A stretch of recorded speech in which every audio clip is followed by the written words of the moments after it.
Well, thank you for the introduction, Maren, and thank you guys for having us today. As Maren said, we were talking about basically lending in DeFi in general, obviously also focused on Solana ecosystem. My name is Lars, and I think we'll just go one by one, quickly introducing ourselves, what we're doing, what the protocols we're working for are doing, and then we'll get into discussion. Maybe William, you can start. Hi, my name is Will Barnes. I work on Jet, co-founder. We are a borrowing lending protocol built on Solana, of course. I previously worked at MakerDAO and Consensus. Yeah, I'm Senex. I work on Tulip. We're a yield farming protocol, and we also have lending that also allows us to do leverage yield farming. Hey everyone, I'm Tristan, and I'm a core contributor to Zeta. We are an under-collateralized derivatives trading platform, and we offer future and options trading. Hi, I'm Ming. I'm from Mercurial. So we built a couple of things, including Mercurial and Jupiter, which is a swap aggregator. Yeah, and we are integrating lending into our next version of product. Yeah. Great. Maybe we can, for a start, get into the differences of actually DeFi and TradFi, right, for the lending. The meme has been for the longest time productive assets in a sense, right? So maybe you can get into DeFi as the core use case of DeFi and as lending, basically, maybe elaborate on savings on top of that, right? Why do users do it? Why is it so important? How is your protocol utilizing that? And how can users actually earn yield with that? Well, the use case that I think is most common is you have an asset like Sol or ETH, and you don't want to give up exposure to it, so you just deposit it into a lending pool and then borrow stables against it. And you can either use those stables to do whatever you want, or you can just leverage up or down or whatever.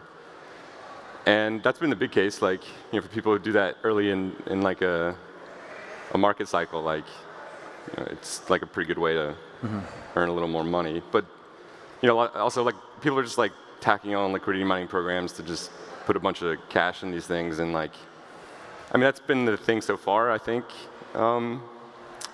And I'd say, I don't know, is that sustainable? Probably not. I think you wouldn't really find sustainable yields like that in traditional finance, but I'd say it's more of indicative of the market cycle we're in right now. If you get savings on top, maybe as an additional use case for lending, how do you see that developing right now in Solana and in general, maybe? So actually for us, right, it's if you see the AMM game, right, for example, there might be 1 billion in curve, right? But at any given moment, right, you only need, say, 2 or 3 million for the swaps, right? So you literally have 98% of the capital there doing nothing, right? So I think that is the thing that we are going to work on. I think that the main thing there is that how do we kind of put all the capital that's sitting in the AMMs, right, into use. And I think that probably for us, the best and the most sustainable way to put all the assets is in lending, right? I think so. I think for us, I think as more and more lending protocols come up, there'll be 4 or 5. I think the question is how do we kind of distribute across the 4 to 5 markets in a way that will generate the best yield for our AMM. So in many ways, I think the future of AMM will also depend a lot on lending, around how do we kind of leverage lending platforms to provide sustainable use for all the capital in AMMs. Yeah. For lending side, for our platform, we basically allow a lot of users to lend out their altcoins, which usually don't see at market. And that's because we also allow users to borrow under collateralized to do leverage yield farming. Otherwise, a lot of these assets would kind of just sit idle. And with leverage yield farming, we actually allow people to do under collateralized because basically we control the lending markets and we basically lend it to ourselves, and then which we lend it to users. And the assets don't leave the platform, which makes it safe to do it under collateralized. So basically, to move from where we are right now in the sense of lending as a use case, right? What he's saying is we're basically taking what TradFi already is doing and integrating it into DeFi in a sense, specifically Solana ecosystem. Maybe Tristan, you can get a bit into how you see basically lending developing on top with maybe uncollateralized lending or cross-chain lending over the next, say, 6 to 12 months. Where we are right now, what are you building on? Where do we want to get maybe, and what are the pitfalls we kind of have to be aware of there? Yeah, absolutely. We're really excited to integrate with some of the lending products out there. We're basically a cash margined protocol for derivatives, and so a really nice use case for us is we integrate with the lending market and we can do cross-collateral. So because you're using USDC for all these markets, you can essentially because everyone who is a Solana bull will be holding a lot of Solana, it's really cool that they can come in there with their Solana, they can borrow kind of USDC margin from like a lending market, and then they can actually use that to go long on an option, say on our platform. So we're really excited for that. Oh, I mean, you mentioned cross-chain, right? So I think one of the most interesting things is actually cross-chain, right? It's like, because right now, if you look at the different markets, they're still operating as silos, right? The rates on Ethereum are way lower than rates on like Solana. And I'm sure, and later on when there are some new platforms coming up, I think the rates will differ a lot as well, right? So I think one of the things that will be really interesting, right, is that like, so Wormhole V2 is coming out, and it's actually fairly sophisticated, right? Because you can move from just doing token bridges to doing like arbitrary message passing, right? So I think I think it'll be really interesting to see kind of like how a abstraction layer on top of all these chains can be built, right? To such that like, okay, we can seamlessly go from like one chain to another chain, right? With very little transaction cost. Yeah. So one of the biggest issues today in lending, right, is that most of the capital is on Ethereum, right? And Ethereum is amazing, obviously, right? But it's so expensive to move anything anywhere, right? So doing any kind of rebalancing on Ethereum is very expensive, right? So I think as we move forward into where most of the capital are in like chains like triple chains, especially Solana, I think we're going to see a lot more cross-chain rebalancing going on. Maybe Sanex. Going on. Like in general, like about like the uncollateralized lending, right? Like about the cross-chain, like lending. What do you think like will be like the use case like going forward, like for that? Like I mean, there's like a specific like issues that we still have to deal with, right? Like usually like the way it worked like in MakerDAO as well and stuff, we over-collateralize like and then we borrow against it. Obviously, like if basically margin is called, then you have that secured, right? If you go like under-collateralized, I mean, you have to have certain like not just like assumptions, like you maybe KYC lending, like you can like initially just have like a pool of let's say like whitelisted institutions, right? Yeah. Without getting into like certain names, but yeah. So in general, like where do you see like the pitfalls right now? Like what we still need to overcome to get there? Yeah, like for ourselves right now, like we have it set up where it's whitelisted. So one of the things we might consider in the future is just have our lending pools interact with other protocols as like a central, like kind of like a central lending, but to like protocols themselves, which means that like because they're also trusted parties, we don't actually have to have them use like over-collateralized loans to take out like loans against like our assets, basically. And I think Tristan, you mentioned previously while we talked, also like the block time is very important for that, right? Like basically what like the use case you have right now, what you're building on, you actually can't do on other chains, right? Yeah. So maybe you can elaborate on that a bit for the audience. I think that would be great. Yeah, absolutely. So because we're an under-collateralized trading platform, that's basically why we ended up having to build on Solana. On Ethereum, you have these really, really slow block times. And it means you actually can't run efficient liquidators. Whereas on Solana, you have a 400 millisecond block time. We can basically liquidate people in real time, which allows us to do under-collateralized trading, which is super exciting. So people can lever up on our platform, basically go 10x leverage. They can put on these kind of positions. This is especially prevalent when you're doing options trading. Say you're selling different options, the margin requirements are typically very high. If you're an under-collateralized platform, it's very hard for market participants, market makers to actually trade on your platform because you're having to post like ridiculous amounts of collateral. However, what we do on our platform is we can do under-collateralized trading, so people are only having to post up like 10% of what you normally need. And yeah, because we're able to run this efficient liquidator network, that's how it all kind of functions under the hood. We also take a portfolio level view of all the different positions that you have on, and so we can basically make some kind of concessions, I guess, if you're kind of like hedged out on some of the positions. People don't have to post on each individual leg. We look at everything they have in their portfolio, like you'd be used to with like FTX, and we can kind of margin based on that. Do you see like maybe KYC lending, like actually like if you take it like a step further, right? Like that you can like maybe lower that collateral further, like to let's say even as a 0%? Yeah, I definitely agree. We haven't got to that stage yet, but yeah, super excited for that. So that'll be like, what do you think is the time frame for that to like for come up, like both of your protocols as well as in general, like maybe like more like half a year, 1 year, like what are like the steps we still need to basically take for that?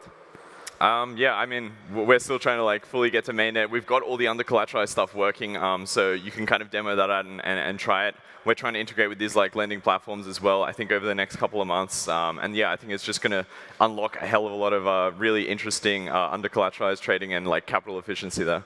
I'm curious for Will, like how do you, I mean, given especially your background on MakerDAO, right? How do you see like, there's like two worlds, right? It's like one is over-collateralized, one is like basically like what's going on here on Solana. Like how do you see that? How do you compare that? What do you think interesting like for both worlds, and like what do you think like will be like happening in like the next few months? I mean, collateralizing loans is like standard. I think everyone's done that. But I also think there's a lot of demand for unsecured loans. And there's like a difference between unsecured loans and like under-collateralized loans. Because under-collateralized loans for lending specifically, I don't think it's really applicable to like options because you have to liquidate. But like if you're lending someone money unsecured, like I don't understand why you would do like an under-collateralized loan, because then you just like give them a little less money. But then also we had this discussion here with someone just yesterday, was you're not really lending unsecured. Like it would be like an institution in the crypto space that would presumably be trusted, and they're basically collateralizing their reputation and like their ability to borrow in the future. But you have like a lot of institutional firms, crypto native, that do want to borrow unsecured because they just, I mean, they're like doing delta neutral trades or whatever. And I mean, there's really good examples of that, like Maple and TrueFi on Ethereum. And yeah, I see that as also like, you know, they're starting to carve out like a more nuanced market for lending, where you can do like 90-day loans. I think, you know, as time goes along, people are going to want to borrow for longer. And yeah, but you know, they do the same thing. It's like, you know, there's also like decentralized lenders. Like, you know, I sort of see that moving on chain and being done more algorithmically. But I don't think like most folks, I think, still just want to point and click and borrow.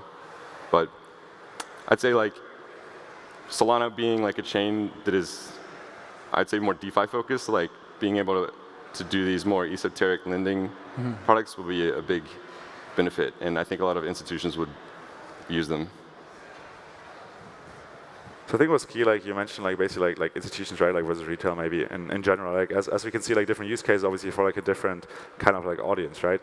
Maybe you can get into like do you see it more like as a spectrum developing, like within protocols, or do you see like more like specialization of like protocols for like main institutions, on-chain traders, or like really more like retail, right? So great question, right? Because one of the things that we're working on is actually what we consider institutional vault, right? Where we allow institutions to borrow with a collateral.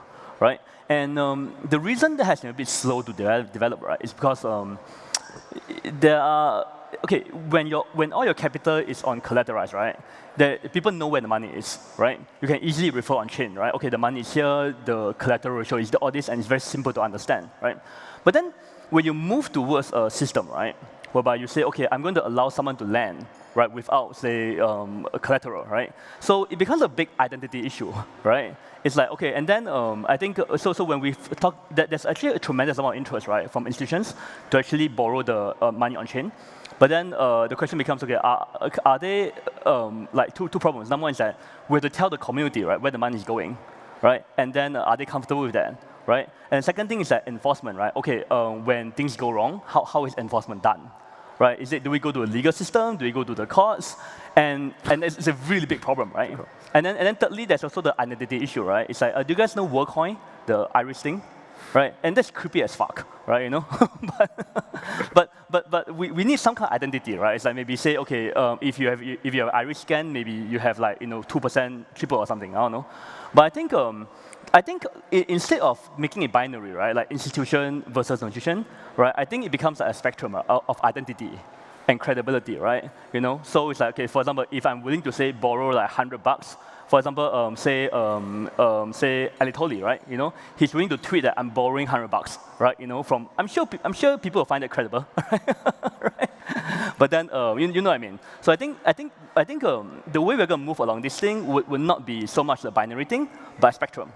Right, you know, of both the willingness of the borrowers to, both the willingness of the lenders to trust the identity, as well as the willingness of the borrower to dox themselves.